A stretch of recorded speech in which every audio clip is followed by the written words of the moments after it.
to impose their will and their structure of life upon the global population.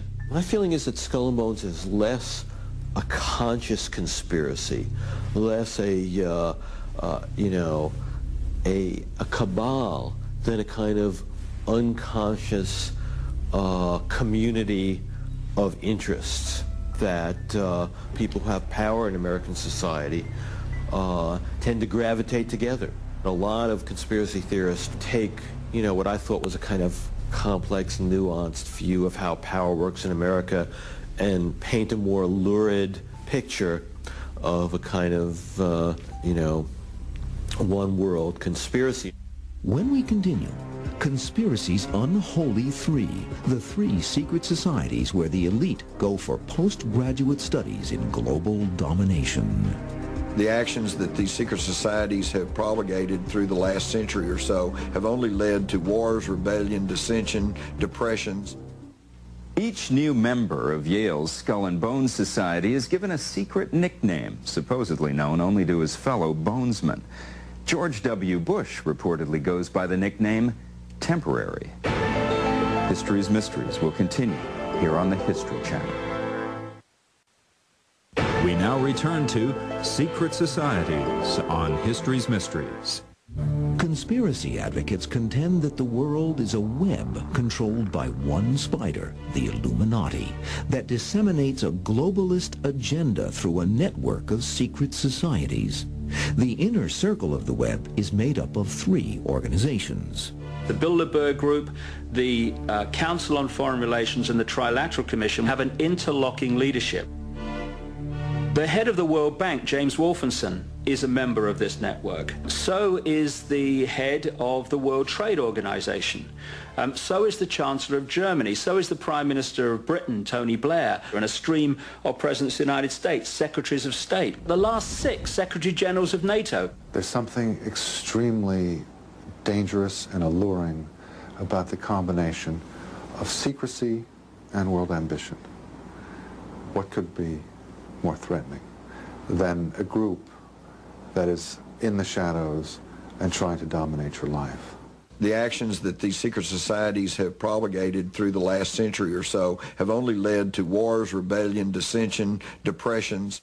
The oldest of the three organizations, the Council on Foreign Relations, is founded in 1921. It is simply people interested and involved in foreign policy, getting together to meet each other, hobnob, make contacts, hear new ideas, argue with their opponents, the sort of things that people who are engaged in political intellectual life do all the time.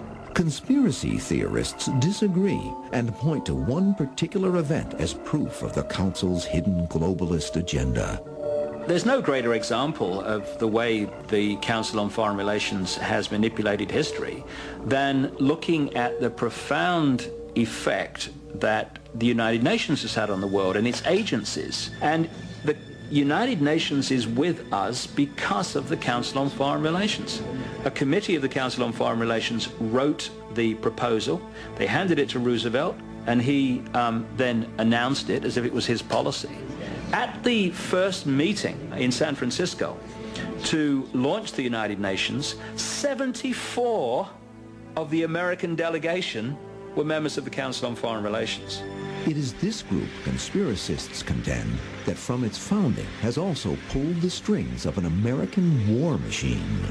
When Lyndon Johnson took office and began to take Vietnam as his top priority, he was surrounded by what he was known as his wise men. And almost every one of them, to a man, were members of the Council on Foreign Relations and were pushing for that globalist agenda and for their agenda, which included our control over Southeast Asia. In 1973, the chairman of the board of the Council on Foreign Relations is David Rockefeller.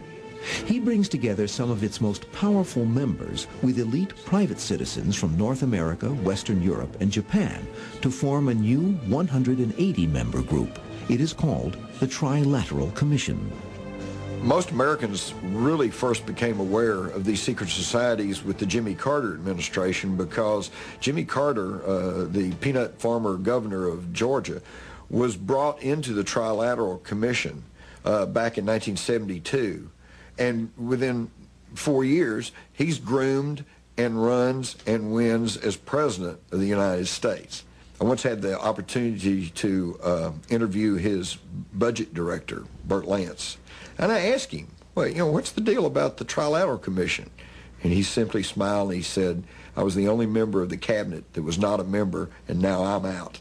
Further proof of the group's influence, according to Mars, comes in 1980 when Ronald Reagan, who is not a member of the Council on Foreign Relations or the Trilateral Commission, runs for president.